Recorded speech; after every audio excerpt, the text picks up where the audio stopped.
There is a saying that if you keep doing the same thing and get a bad result, you're neurotic, and that if you keep doing the same thing and expect to get a better result, you're psychotic.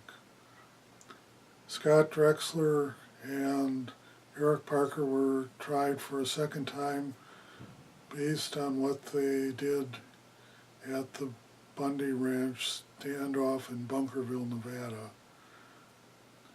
In the last trial, Scott Drexler was found not guilty with regards to 8 of the charges against him, and there was a hung jury on 2 of them.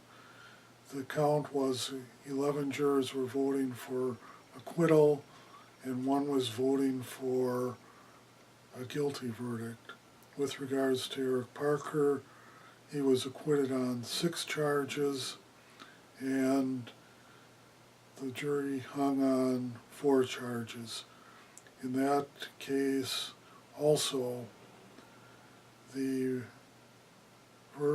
jurors voted 11 for acquittal and 1 for guilty.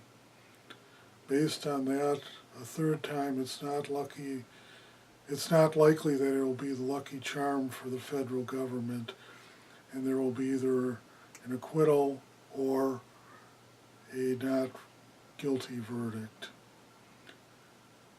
From my understanding of the evidence, Scott Drexler and Eric Parker were just 2 dopes who were standing on a bridge with guns. I generally do not agree with the Bundy position. However, in this particular situation, to retry those 2 guys is a total waste of taxpayer money. The other aspect I agree with the Bundys of is that the people who are being held in jail currently have stretched the notion of speedy trial beyond all recognition. However, with regards to the next tier of defendants, I think they have a fairly good chance of being convicted.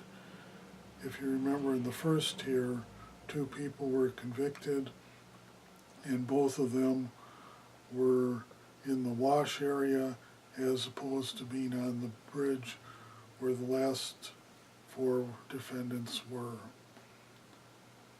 The other aspect is, from the Bundy's position, the central question is who owns the land.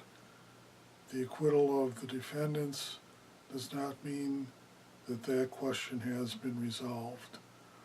And you have to also think of the next step. I do not consult with the BLM, nor do they consult with me.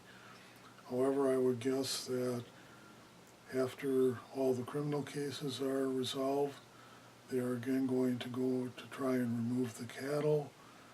The next time, they are going to bring more people, and they're also going to have buses, and anyone who gets in the way of the removal of the cattle will be arrested and put in the bus and sent to a detention center.